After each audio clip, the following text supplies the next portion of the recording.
बिस्मिल्लाहिर्रहमानिर्रहीम अस्सलाम वालेकुम स्टूडेंट्स। आज की वीडियो लेक्चर में हम लास्ट वन ऑर्गेनेल डिस्कस करने जा रहे हैं जो कि हमारे सिलेबस में दिया गया है और ये है न्यूक्लियस। तो चलिए आज की वीडियो लेक्चर में थोड़ा बहुत डिस्कशन करते हैं न्यूक्लियस के बारे में। तो यहाँ पर हमने हेडिंग डाल दिया है न्यूक्लियस, और फर्स्ट ऑफ ऑल हम क्या करेंगे, न्यूक्लियस को डिफ़ाइन करेंगे कि न्यूक्लियस क्या होता है। तो यहाँ पर हमने एक सिंपल सा डिफिनीशन लिख दिया है, it is a controlling centre. ये न्यूक्लियस क्या होता है, एक कंट्रोलिंग सेंटर होता है which control all the activities, जो कि सारे सरगर्मियों को ये क्या कर देता है, कंट्रोल कर देता है, जो कि सेलुलर लेवल पे कंटिन्यू रहती हैं। Containing gene and chromosome are DNA, और ये मुश्तमिल होता है ये न्यूक्लियस जीन पर, क्रोमोसोम पर, या आप लोग ऐसा कहें कि ये डीएनए पर मुश्तमिल होता है। ये तीन अल्फाज जो है जीन, क्रोमोसोम और डीएनए, ये एक दूसरे के साथ रिलेटेड वर्ड है। रिलेटेड वर्ड से मुराद ये है कि जब एक का जिक्र किया जाता है तो दूसरा उसके साथ खुद बहुत क्या होता है, रिपीट होता है। फॉर एग्ज़ाम्पल कैसे, कुछ इस तरह के, फॉर एग्ज़ाम्पल अगर हम कहें कि जीन क्या होते हैं, छोटे छोटे सेगमेंट्स होते हैं न्यूक्लियोटाइड के, और ये आपस में छोटे छोटे सेगमेंट आपस में इकट्ठे हो जाते हैं, क्या बनाते हैं, डीएनए बनाते हैं। और जब डीएनए हिस्टोन प्रोटीन के इर्द गिर्द रैप्ड हो जाए तो उससे एक कम्पैक्ट स्ट्रक्चर बनता है जिसको क्रोमोसोम कहा जाता है। तो ये तीन अल्फाज जो है जीन, क्रोमोसोम और डीएनए, एक दूसरे के साथ रिलेटेड वर्ड है। मतलब जब एक का जिक्र किया जाता है तो दूसरा उसके साथ खुद बहुत रिपीट होता है। अच्छा, तो ये हो गया इसका सिंपल डिफिनीशन कि ये कंट्रोलिंग सेंटर है और तमाम एक्टिविटीज़ जो हैं ये न्यूक्लियस के थ्रू ही कंट्रोल होती हैं, क्योंकि इसके पास डीएनए मौजूद होता है, कंटेनिंग जीन एंड क्रोमोसोम और डीएनए। अच्छा, तो ये तो हो गया इसका सिंपल सा डिफिनीशन। नेक्स्ट वन, यहाँ पे मैंने एक पॉइंट और लिख दिया है, also called brain of cell. Nucleus को ब्रेन ऑफ सेल भी कहा जाता है। ये इसलिए कि फॉर एग्ज़ाम्पल जिस तरह अगर हम एग्ज़ाम्पल ले लें ह्यूमन बॉडी का, ह्यूमन बॉडी के अंदर ब्रेन मौजूद होता है और सारा बॉडी जो है वो ब्रेन के कंट्रोल में होता है। तो इसी तरह सेल भी क्या है, एक कंपार्टमेंट है, और सेल के अंदर जो एक्टिविटीज़ परफॉर्म होती हैं वो जिस ऑर्गेनेल के थ्रू कंट्रोल होते हैं उसको न्यूक्लियस कहा जाता है। तो इसीलिए न्यूक्लियस को ब्रेन ऑफ द सेल का नाम भी दिया जाता है। अच्छा, तो ये तो हो गया डिफिनीशन, और उसके साथ एक ऑब्जेक्टिव पॉइंट ऑफ व्यू से एक पॉइंट कि ये इसको ब्रेन ऑफ द सेल भी कहा जाता है। नेक्स्ट वन आते हैं और इसका डिस्कवरी देखते हैं कि किसने न्यूक्लियस को डिस्कवर किया था। By Robert brown in 1831। Robert brown एक साइंटिस्ट था, उन्होंने 1831 में न्यूक्लियस को सबसे पहले रिपोर्ट करवाया था। और न्यूक्लियस का अगर डायामीटर देखा जाए तो ये 10 माइक्रोमीटर होता है इन डायामीटर। डायामीटर से मुराद क्या है, मतलब अगर हम इस साइड से ये फासला मेजर करना चाहें, इस साइड से इस तरह इस साइड तक, तो ये पूरा फासला जो है ये कितना होता है, 10 माइक्रोमीटर होता है। तो ये तो हो गया इसका डिस्कवरी। नेक्स्ट वन पढ़ते हैं इसका शेप, कि न्यूक्लियस का शक्ल किस तरह होता है। तो न्यूक्लियस का शक्ल जो है इरेगुलर भी हो सकता है और स्पेरिकल। मेजॉरिटी सेल्स जो हैं उनमें ये स्पेरिकल शेप का होता है, मतलब गोल शक्ल का होता है, स्पेरिकल कहा जाता है गोल। और इरेगुलर मतलब बेतरतीब। अगर आप लोग वाइट ब्लड सेल देखें, वाइट ब्लड सेल्स, और वाइट ब्लड सेल के तो बहुत सारे टाइप्स हैं, उन टाइप्स में से आप लोग अगर एसिनोफिल सेल जो हैं, एसिनोफिल सेल्स जो हैं, अगर उनको देखा जाए तो उनमें किस तरह न्यूक्लियस मौजूद होता है, वो स्पेरिकल नहीं होता, उसके दो टुकड़े मौजूद होते हैं जिसको बाइलोब्डेड न्यूक्लियस कहा जाता है, बाइलोब्डेड। तो ये इरेगुलर शेप का भी हो सकता है और स्पेरिकल शेप का भी हो सकता है। अब नेक्स्ट वन आते हैं और क्लासिफिकेशन करते हैं सेल्स का on the basis of number of nucleus. Classification of the cells on the basis of number of nucleus, के सेल के अंदर कितने न्यूक्लियाई मौजूद है, तो इसके बेस के ऊपर भी हम सेलों का क्लासिफिकेशन करते हैं। इसमें फर्स्ट वन जो क्लासिफिकेशन है वो है मोनोन्यूक्लिएटेड सेल्स, या इसको यूनी न्यूक्लिएटेड का नाम भी दिया जाता है। बाज़ ऐसे सेल होते हैं जिनके पास सिर्फ एक न्यूक्लियस होता है, और इसका एग्जांपल आप लोगों के साथ यहाँ पे मैं मेंशन कर रहा हूँ न्यूरॉन्स। न्यूरॉन कहें या नर्व सेल कहें, उसमें क्या होता है, एक ही न्यूक्लियस पाया जाता है पर सेल। इसके अलावा कुछ ऐसे सेल्स भी हैं जो कि बाई न्यूक्लिएटेड हैं, मतलब उसके अंदर दो न्यूक्लियाई पाए जाते हैं, जैसा कि पैरामीशियम हो गया। पैरामीशियम एक प्रोटोजोवन है, इसमें 2 न्यूक्लियाई पाए जाते हैं। और इसके अलावा किडनी सेल्स जो होते हैं उनके अंदर भी अक्सर मेजॉरिटी सेलों के अंदर 2 न्यूक्लियस पाए जाते हैं। किडनी सेल्स में भी 2 न्यूक्लियाई पाए जाते हैं, तो वो बाइन्यूक्लिएटेड होते हैं। नेक्स्ट वन जो है वो है मल्टी न्यूक्लिएटेड सेल्स। मल्टी मतलब मैनी, इसके अंदर बहुत सारे न्यूक्लियाई पाए जाते हैं। तो ऐसे सेलों का एग्जाम्पल है मसल सेल्स। मसल सेल्स के अंदर बहुत सारे न्यूक्लियाई मौजूद होते हैं, मसल सेल्स।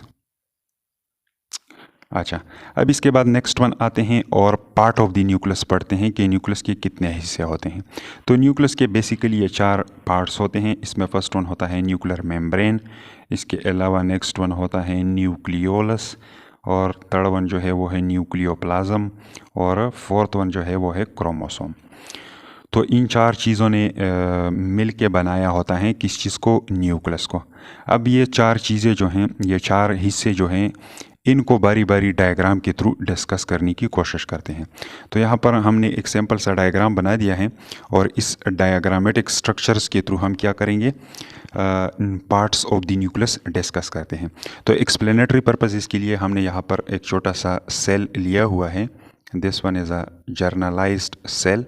ये हो गया आप लोगों का सेल, और इसके बीच पोर्शन में ये राउंडेड स्ट्रक्चर आप लोगों को दिखाई दे रहा होगा। दिस वन इज़ न्यूक्लियस, और इसको मैंने सिंपली एन से रिप्रेजेंट कर दिया। एक्सप्लेनेटरी पर्पस इसके लिए मैंने क्या कर दिया, इस न्यूक्लियस को बाहर निकाल दिया और इसका स्ट्रक्चर मैग्नीफाई कर दिया। तो फर्स्ट ऑफ ऑल हम पढ़ेंगे न्यूक्लियर मेम्ब्रेन्स। तो अब यहाँ पर ये स्ट्रक्चर जो है, ये डबल मेम्ब्रेन बाउंडेड स्ट्रक्चर होता है ये न्यूक्लियस।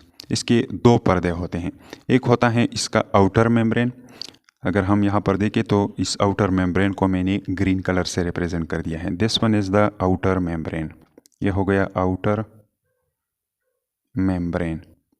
और आउटर मेम्ब्रेन के नीचे ये आउटर मेम्ब्रेन जो है ये फोस्फोलिपिड से बना होता है, और इसके नीचे भी एक और मेम्ब्रेन मौजूद होती हैं जो मैंने यहाँ पे रेड कलर से रिप्रेजेंट कर दिया है।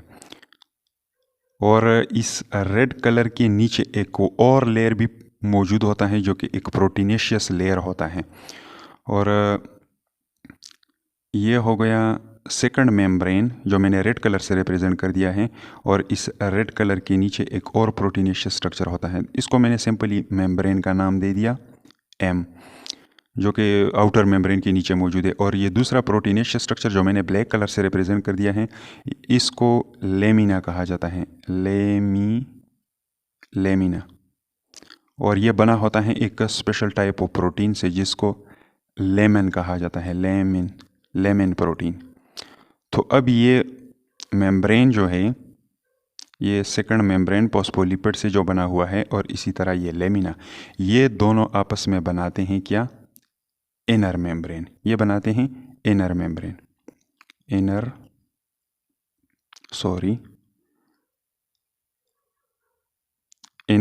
मेम्ब्रेन। शॉर्टकट में मेम्ब्रेन को मैंने यहाँ पे भी एम से रिप्रेजेंट कर दिया। तो अब ये दो जो है आउटर मेम्ब्रेन और इनर मेम्ब्रेन, इन दोनों को कलेक्टिवली एक नाम दिया जाता है न्यूक्लियर एनवल्प। तो ये हो गया न्यूक्लियर एनवल्प, न्यूक्लियर एनवल्प। अच्छा, तो यहाँ तक तो समझ आ चुका होगा। अब चंद पॉइंट और हैं।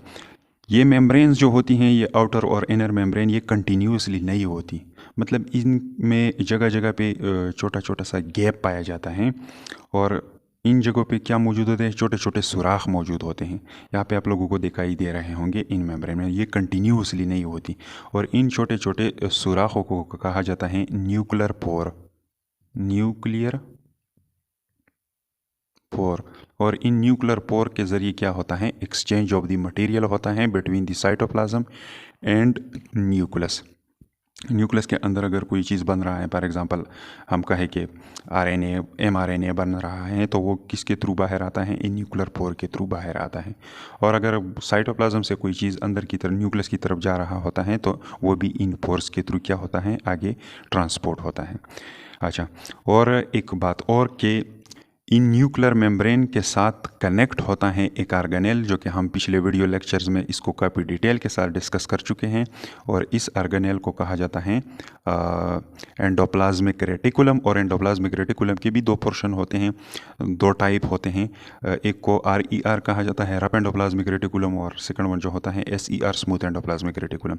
तो न्यूक्लियस के करीब जो मेम्ब्रेन के साथ अटैच होता है वो कौन सा टाइप होता है एंडोप्लाज्मिक रेटिकुलम का? वो होता है RER, रफ एंडोप्लाज्मिक रेटिकुलम इसके साथ अटैच होता है। यहाँ पे ये स्ट्रक्चर आप लोगों को दिखाई दे रहा होगा, ये क्या है? Rough endoplasmic reticulum. और इस पे ये छोटे छोटे डॉट्स भी आप लोगों को दिखाई दे रहे होंगे, दिस वन राइबोसोम। इनको राइबोसोम कहा जाता है, जो कि प्रोटीन सिंथेसिस में इन्वॉल्व होते हैं, राइबोसोम्स। तो ये हो गए राइबोसोम्स, चंद छोटे छोटे स्ट्रक्चर मैंने बना दिए। अच्छा, तो ये तो हो गया क्या? ये हो गया न्यूक्लियर मेम्ब्रेन, या आप लोग कहें न्यूक्लियर एनवल्प। अब इसके बाद नेक्स्ट वन आते हैं और पढ़ते हैं न्यूक्लियोलस। अब अगर इस न्यूक्लियस को देखा जाए तो इसके अंदर एक डार्क कलर का एक पिगमेंटेड स्ट्रक्चर मौजूद होता है, जो कि तादाद में एक भी हो सकता है और ये तादाद में एक से ज़्यादा भी हो सकते हैं। जब तादाद में एक हो ये राउंडेड स्ट्रक्चर, इसको फिर न्यूक्लियोलस कहा जाता है। और अगर ये तादाद में एक से ज़्यादा हो तो प्लूरल, इनको न्यूक्लियाई कहा जाता है। तो ये ब्लैक कलर का स्ट्रक्चर आप लोगों को यहाँ पे दिखाई दे रहा होगा, this one is called nucleolus. ये क्या कहलाता है? न्यूक्लियोलस, सिंगुलर इसको न्यूक्लियोलस कहा जाता है। अच्छा, तो अब ये न्यूक्लियोलस क्या होता है, इसका कंपोजिशन किस तरह होता है? एक्सप्लेनेटरी पर्पज़ इसके लिए हमने इसको यहाँ पे बाहर निकाल दिया और इसका स्ट्रक्चर मैग्नीफाई कर दिया। अब इस न्यूक्लियोलस के दो पोर्शन होते हैं, एक इसका पेरिफेरल पोर्शन होता है और दूसरा इसका सेंट्रल पोर्शन होता है।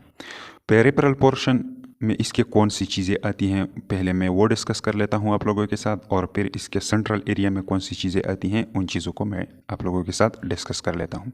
सबसे पहले आप लोगों को यहाँ पे ये छोटे छोटे ग्रीन कलर के स्ट्रक्चर दिखाई दे रहे होंगे, इनको कहा जाता है peri nucleolar peri nucleolar chromatin, nucleolar chromatin इनको कहा जाता है।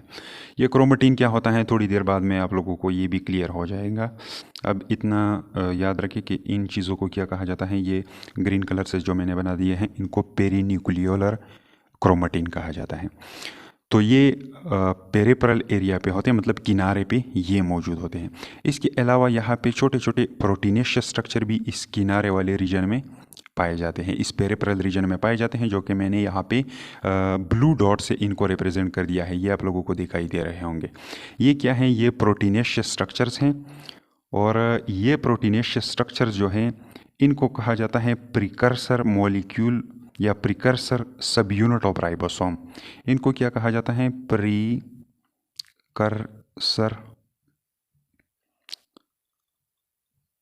राइबोसोमल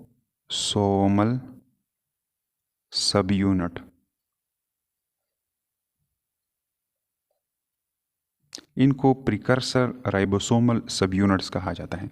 ये छोटे छोटे प्रोटीनेशियस स्ट्रक्चर जो हैं ये क्या होते हैं? आपस में एग्रीगेट होते हैं और इसी न्यूक्लियोलस के अंदर राइबोसोम की फॉर्मेशन में हेल्प देते हैं। क्या करते हैं? राइबोसोम की फॉर्मेशन में ये इन्वॉल्व होते हैं। अच्छा, तो ये हो गया इसका पेरिफेरल रीजन के। पेरिफेरल रीजन में क्या मौजूद होते हैं? पेरी न्यूक्लियोलर क्रोमेटिन, और इसके अलावा प्रिकर्सर राइबोसोमल सब यूनिट्स इसके अंदर पाए जाते हैं। अब अगर इस दरमियान वाले पोर्शन में आ जाएं तो यहाँ पे ये छोटे छोटे ब्लैक थ्रीड लाइक स्ट्रक्चर आप लोगों को ये दागे नुमा स्ट्रक्चर दिखाई दे रहे होंगे। ये क्या कहलाते हैं? इनको कहा जाता है RNA मॉलिक्यूल, या आप लोग अगर इसको और आसान करना चाहते हैं तो इसको आप लोग कहें rRNAs मॉलिक्यूल, या आप लोग सिंपली कहें rRNA। ये क्या होते हैं? ये rRNA होते हैं। यहाँ पे बुक में एक थोड़ा सा मिस्टेक है, इसको मैं आप लोगों के साथ क्लियर कर देता हूँ। यहाँ पे उन्होंने लिखा है कि RNA एंड rDNA, ये RDNA होता है रिकॉम्बिनेंट DNA। यहाँ पे मिस्टेक है, ये R जो है ये RNA के साथ लिखना चाहिए था, लेकिन यहाँ पे बुक में DNA के साथ लिखा गया है।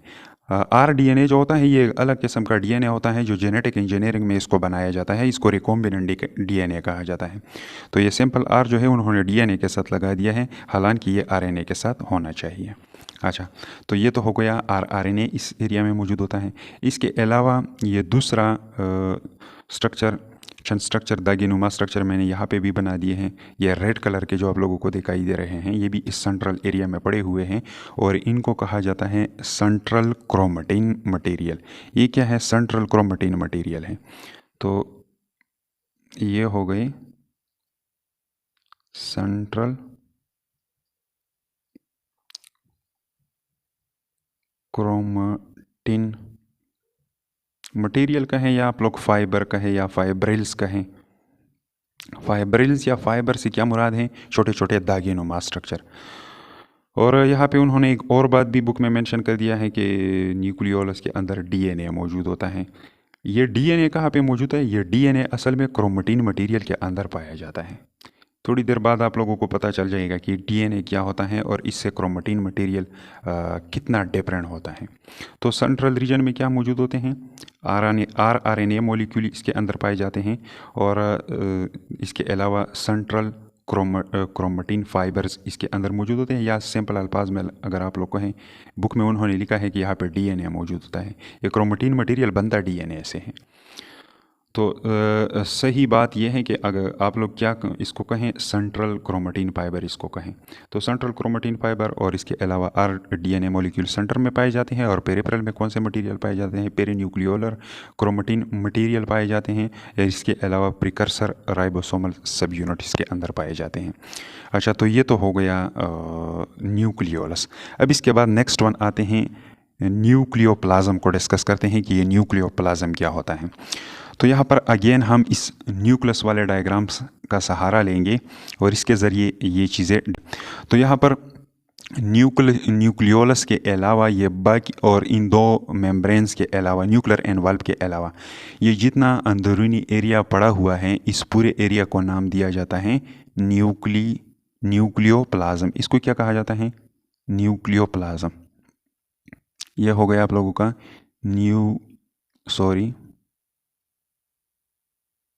न्यूक्लियोप्लाज्म। तो ये हो गया आप लोगों का न्यूक्लियोप्लाज्म। अब ये न्यूक्लियोप्लाज्म जो है इसको आप लोग एक दूसरा नाम भी दे सकते हैं, अब सिंपल अल्फाज में इसको आप लोग मैट्रिक्स का नाम भी दे सकते हैं, मैट्रिक्स। तो ये एरिया क्या है? मैट्रिक्स कहा जाता है, एक मैदान सा एरिया। तो ये असल में क्या है? एक मैदान है जो जिसके अंदर बहुत सारी चीज़ें पड़ी हुई हैं।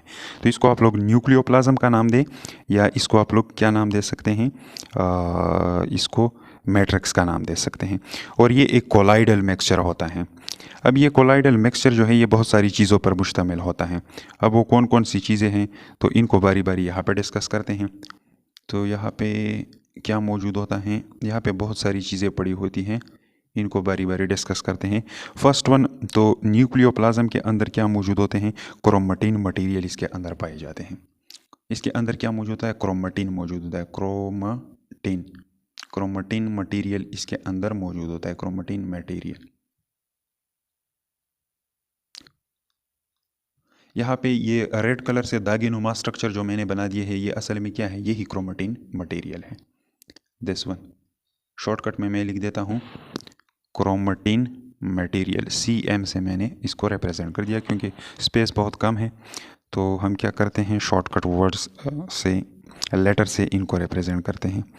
अच्छा, इसके अलावा इसके अंदर साल्ट्स मौजूद होते हैं। कौन कौन से salt? Organic salt, organic and inorganic.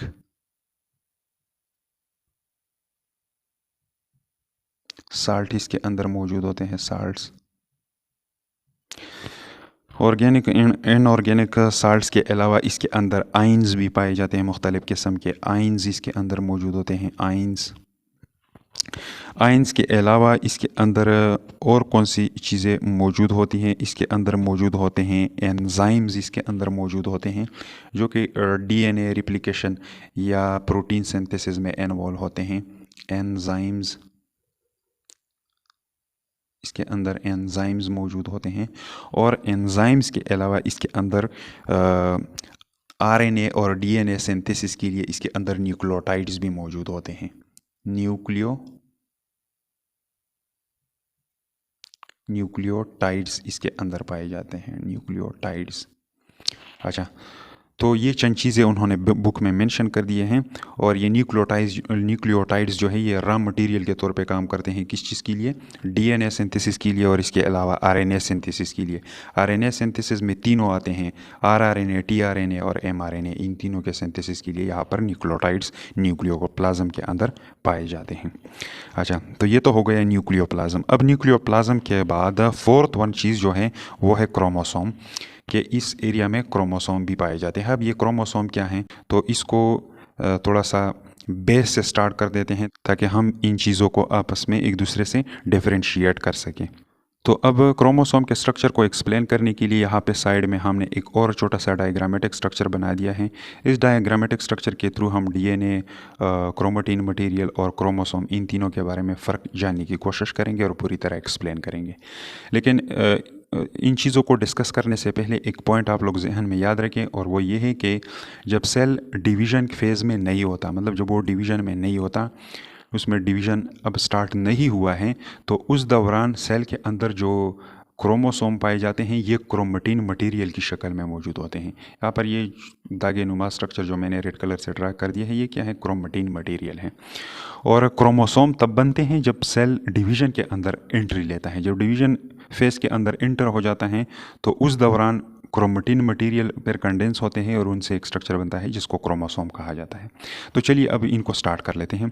तो यहाँ पर सबसे पहले ये छोटा सा स्ट्रक्चर आप लोगों को दिखाई दे रहा होगा, ये डबल हेलिकल स्ट्रक्चर जो है, यहाँ तक जो मैंने बना दिया है, इस स्ट्रक्चर को हम नाम देते हैं डीएनए। और इस डीएनए को जेनेटिक मटेरियल भी कहा जाता है। जेनेटिक मटेरियल से क्या मुराद है? मतलब इसके पास इंफॉर्मेशन होती है तमाम चीज़ों के बारे में। सेल के अंदर जो भी एक्टिविटी हो रही है उसका तमाम इंफॉर्मेशन किस चीज़ के पास होता है? डीएनए के पास होता है। तो ये हो गया डीएनए मॉलिक्यूल। अब यहाँ पे न्यूक्लियोप्लाज्म रीजन में एक स्पेशल टाइप ऑफ प्रोटीन पाया जाता है जिसको हिस्टोन प्रोटीन कहा जाता है। तो यहाँ पे आप लोगों को ये रेड कलर के डॉट दिखाई दे रहे होंगे। तो यह इसी तरह 8 हिस्टोन प्रोटीन आपस में इकट्ठे हो जाते हैं और उससे टू टाइम्स जो है ये डीएनए मॉलिक्यूल रैप्ड हो जाता है। यहाँ पे मैंने 4 हिस्टोन प्रोटीन शो कर दिए हैं, 4 इसके पीछे और भी होते हैं, लेकिन यहाँ पे वो 3D स्ट्रक्चर हम रिप्रेजेंट नहीं कर सकते वाइट बोर्ड पे। तो यहाँ पे 8 हिस्टोन प्रोटीन होते हैं और उसके 2 टाइम डीएनए रैप्ड होता है। और ये रैप्ड डीएनए जो है इसके अंदर तकरीबन 200 न्यूक्लियोटाइड्स होते हैं जो डीएनए इस 8 हिस्टोन प्रोटीन के इर्द गिर्द रैप्ड होती हैं, लिपटी हुई होती हैं। तो इससे ये छोटा दानानुमा स्ट्रक्चर बनता है और इसी दानानुमा स्ट्रक्चर को फिर हम नाम देते हैं न्यूक्लियोसोम। इसको क्या नाम देते हैं? न्यूक्लियोसोम का नाम देते हैं। 8 हिस्टोन प्रोटीन और उसके इर्द गिर्द 2 टाइम डीएनए रैप्ड हो चुका है। तो इसी तरह 8 हिस्टोन प्रोटीन अगेन और 8 हिस्टोन प्रोटीन अगेन और 8 हिस्टोन प्रोटीन अगेन, और उससे इर्द गिर्द क्या होता है? 2 टाइम डीएनए रैप्ड हो जाती है तकरीबन 200 न्यूक्लियोटाइड्स का। और इसी तरह दाने नुमा स्ट्रक्चर बना देते हैं। और ये दाने नुमा स्ट्रक्चर जो बन जाते हैं, अब यहाँ से लेकर ऊपर तक तो डीएनए था, अब जब हिस्टोन प्रोटीन के इर्द गिर्द ये रैप्ड हो जाए और ये डीला स्ट्रक्चर बना दे, पूरी तरह कम्पैक्ट स्ट्रक्चर ये नहीं है, तो इसी स्ट्रक्चर को हम नाम देते हैं यहाँ से लेकर यहाँ तक ये पूरा स्ट्रक्चर क्या कहलाता है? इसे पूरे स्ट्रक्चर को हम नाम देते हैं क्रोमेटिन मटेरियल। क्रोमेटिन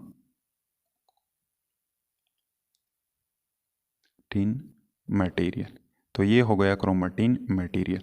तो सेल डिवीज़न से पहले, सेल जब डिवीज़न में नहीं होता, डिविजनल पे से बाहर होता है, तो उस दौरान जेनेटिक मटेरियल जो है वो इस फॉर्म में सेल के न्यूक्लियोप्लाज्म रीजन में पाया जाता है।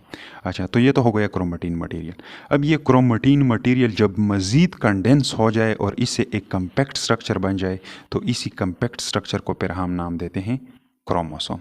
यहाँ पे ये क्या हो चुका है, मज़ीद कोइलिंग इसकी हो चुकी है इस क्रोमेटिन मटेरियल की, और इनसे ये ऊपर वाला दिस स्ट्रक्चर जो बन चुका है, इस पूरे स्ट्रक्चर को हम नाम देते हैं क्रोमोसोम। तो ये हो गया आप लोगों का क्रोमोसोम। क्रोमोसोम। अच्छा, अब ये क्रोमोसोम जो हैं उसके इसके आर्म्स होते हैं। अगर हम इसको मिड पॉइंट पे इसी तरह काट दें तो इसके दो आर्म्स बनते हैं, एक इस साइड पे और दूसरा इस साइड पे। इन आर्म्स को कहा जाता है क्रोमेटिड्स। इन आर्म को क्या कहा जाता है, इनको कहा जाता है क्रोमेटिड्स। क्रोमेटिड्स। तो ये एक क्रोमेटिड हो गया और ये दूसरा क्रोमेटिड हो गया। इन दोनों को कोलेक्टिवली सिस्टर क्रोमेटिड कहा जाता है। अब ये दो क्रोमेटिड जो हैं एक दूसरे के साथ मिड पॉइंट पे अटैच होते हैं। यहाँ पे मिडल में एक पोर्शन होता है जिसके थ्रू ये दो क्रोमेटिड आपस में अटैच होते हैं, और इसी पॉइंट ऑफ अटैचमेंट को हम नाम देते हैं सेंट्रोमियर। सेंट्रोमियर, इसको हम सेंट्रोमियर का नाम देते हैं। अच्छा, अब ये सेंट्रोमियर रीजन जो है इसके बाहर साइड पे, एक साइड पे और दूसरे साइड पे भी एक प्रोटीनेशियस स्ट्रक्चर अटैच होता है जिसके साथ स्पिंडल फाइबर अटैच हो जाते हैं ड्यूरिंग सेल डिवीजन। और ये प्रोटीनेशियस स्ट्रक्चर जो है, यहाँ पे मैंने इसको रेड कलर से रिप्रेजेंट कर दिया है, इस प्रोटीनेशियस स्ट्रक्चर को कहा जाता है काइनेटोकोर। काइनेटोकोर, इसको काइनेटोकोर कहा जाता है। तो ये हो गया काइनेटोकोर। अब ये क्रोमोसोम जो हैं इसके आर्म्स जो है, इन आर्म्स के ऊपर क्या मौजूद होते हैं, छोटे छोटे पोर्शंस होते हैं डीएनए के, जो कि एक स्पेसिफिक कैरेक्टर को कंट्रोल करते हैं। यहाँ पे मैंने ये छोटा सा पट्टीनुमा स्ट्रक्चर बना दिया है, एक स्ट्रिप लाइक स्ट्रक्चर मैंने बना दिया है रेड कलर से। और असल में ये क्या है, ये एक पोर्शन है कॉइल डीएनए का, और इसके पास एक स्पेसिफिक कैरेक्टर के बारे में इंफॉर्मेशन है। और इस छोटे से टुकड़े को क्या कहा जाता है, इसको कहा जाता है जीन। तो ये एक ही बात है। आप कहें जीन कहाँ पे मौजूद होते हैं, क्रोमोसोम में मौजूद होते हैं, क्रोमोसोम के ऊपर पड़े होते हैं, या आप लोग ऐसा कहें कि डीएनए के अंदर मौजूद है। क्रोमोसोम किस चीज़ से बना हुआ है, ये तो डीएनए से बना हुआ है। तो आप लोग ऐसा कहें कि क्रोमोसोम डीएनए के अंदर मौजूद होते हैं, या जीन डीएनए के अंदर मौजूद होते हैं या क्रोमोसोम के ऊपर पाए जाते हैं, ये एक ही बात है। और जिस रीजन पे ये पड़ा होता है उस रीजन को हम नाम देते हैं लोकस। इसको क्या नाम देते हैं, लोकस नाम देते हैं, लोकस। और प्लूरल को हम लोकाई का नाम देते हैं। बहुत सारे पॉइंट्स जो होते हैं जीन्स के, जहाँ पे जीन्स पड़े होते हैं, उनको कोलेक्टिवली लोकाई का नाम दिया जाता है। और सिंगल जीन का जो पॉइंट होता है, पोजीशन जो होता है, उस रीजन को हम लोकस का नाम देते हैं। अच्छा, तो ये तो हो गया थोड़ा बहुत क्रोमोसोम के बारे में। और इन क्रोमोसोम का फंक्शन क्या होता है, क्रोमोसोम का फंक्शन ये होता है कि जब गैमिट फॉर्मेशन होती है तो ये गैमिट्स के अंदर चले जाते हैं, और ये तो डीएनए से बने होते हैं, और डीएनए के तो अंदर तो जीन मौजूद होते हैं। तो ये क्या करते हैं, हेरिडिटी मटेरियल को एक जनरेशन से दूसरे जनरेशन में ट्रांसमिट करने में हेल्प देते हैं। तो आप लोग तीनों के बारे में कह सकते हैं, डीएनए के बारे में भी आप लोग कह सकते हैं, जीन के बारे में भी आप लोग कह सकते हैं, या क्रोमेटिन मटेरियल के बारे में भी आप लोग ऐसा कह सकते हैं, या क्रोमोसोम के बारे में भी आप लोग इस तरह कह सकते हैं कि ये किस चीज़ में इन्वॉल्व होता है, transmission of the character from one generation to the next generation. क्योंकि मैंने पहले भी आप लोगों को बता दिया कि ये तीन चीज़ें जो है, जीन, क्रोमोसोम एंड डीएनए, ये एक दूसरे के साथ रिलेटेड वर्ड है। इनको आप लोग एक दूसरे से अलग नहीं कर सकते। जब एक को आप लोग याद करोगे तो दूसरा उसके साथ ऑटोमेटिकली क्या होता है, रिपीट होता है, याद होता है। अच्छा, तो ये था थोड़ा बहुत न्यूक्लियस के बारे में। अब लास्ट वन आते हैं और इसका फंक्शन डिस्कस करते हैं। तो न्यूक्लियस का मेन फंक्शन क्या होता है, control all activity of the cell. Cellular level पे जितनी भी एक्टिविटीज़ होती हैं वो कौन कंट्रोल कर देता है, वो न्यूक्लियस कंट्रोल कर देता है। अच्छा, अब इसके बाद नेक्स्ट वन आते हैं haploid and diploid number of chromosome की तरफ। एक होता है हैप्लॉइड नंबर ऑफ क्रोमोसोम और दूसरा होता है diploid number of chromosome. Diploid को सिंपली क्रोमोसोम, यहाँ पे मैं लिख देता हूँ क्रोमो, इसको हम इस तरह रिप्रेजेंट करते हैं, किस तरह, 2n से। और हैप्लॉइड क्रोमोसोम जो होते हैं उनको सिंपली किस चीज़ से रिप्रेजेंट कर दिया जाता है? सिंपली रिप्रेजेंट कर दिया जाता है एन से। तो अगर हम ह्यूमन का केस ले ले, एग्जाम्पल के तौर पे ह्यूमन को ले लें, ह्यूमन, तो ह्यूमन बॉडी के जो सेल्स होते हैं वो तमाम सेल क्या होते हैं? डिप्लॉयड इन नेचर होते हैं। अगर हम ह्यूमन के बॉडी से किसी भी एरिया से सेल उठा दें, नॉर्मली अगर बॉडी सेल उठा दें जिनको सोमेटिक सेल भी कहा जाता है, तो सेल के अंदर न्यूक्लियस में कितने क्रोमोसोम मौजूद होते हैं? 46 नंबर ऑफ क्रोमोसोम उसके अंदर मौजूद होते हैं। लेकिन जर्म सेल जो हैं जब वो मियोसिस के ज़रिए डिवाइड हो जाती हैं तो उनके अंदर जो क्रोमोसोमों की तादाद है वो हैप्लॉइड हो जाती हैं, वो हाफ हो जाती है, रिड्यूस हो जाती है, 23 की तरफ आ जाती है टोटल। तो अब ये सेल जो है इसको 2n कहा जाता है, इसके अंदर जो क्रोमोसोम मौजूद है, और उसको सिंपली n कहा जाता है। और इन सेलों से फिर हैप्लॉइड सेल से फिर क्या बनते हैं? इनसे गैमीट की फॉर्मेशन होती है। इसके अलावा उन्होंने बुक में एक और एग्जांपल दिया हुआ है ड्रोसोपेला। ड्रोसोपेला के जो सेल्स होते हैं उसमें 8 नंबर ऑफ क्रोमोसोम मौजूद होते हैं। तो ड्रोसोपेला जब गैमीट बनाएगा, मतलब उसके इग और स्पर्म सेल, वो तो मियोसिस के ज़रिए बनते हैं, और मियोसिस में रिडक्शन होता है क्रोमोसोम नंबर का, तो उसमें फिर कितने 4 नंबर ऑफ क्रोमोसोम होंगे ईच गैमीट में, मतलब इग में भी और इसके अलावा स्पर्म में भी। और फिर ये गैमीट आपस में कंबाइन हो जाते हैं और क्रोमोसोमों की नंबर को फिर रिस्टोर कर दिया जाता है और उससे एक इंडिविजुअल एराइज हो जाता है नेक्स्ट जनरेशन में।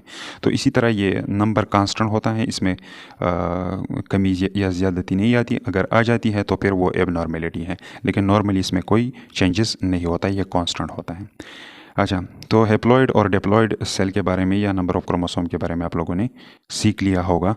अब यहाँ पे उन्होंने फॉर यूर इन्फॉर्मेशन में एक छोटा सा टेबल दिया हुआ है, और ये टेबल क्या रिप्रेजेंट कर देता है ये आप लोग खुद देखें। मेरे पास यहाँ पे और जगह नहीं है कि ये टेबल बना सकूँ, लेकिन ये क्रोमोसोम जो है इसका हर एक स्पीशी के अंदर, हर एक नस्ल के अंदर एक स्पेसिफिक नंबर होता है।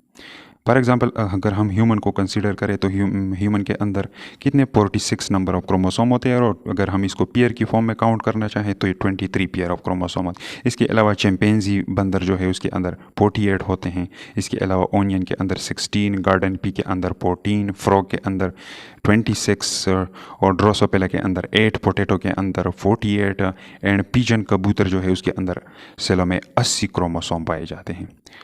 और अगर पेयर की फॉर्म में आप लोग लिखना चाहें तो इसको 2 पे डिवाइड कर दें। तो ये था थोड़ा बहुत न्यूक्लियस के बारे में, उम्मीद है समझ में आ चुका होगा। नेक्स्ट वीडियो लेक्चर में हम प्रोकैरियोटिक एंड यूकैरियोटिक सेल पढ़ेंगे।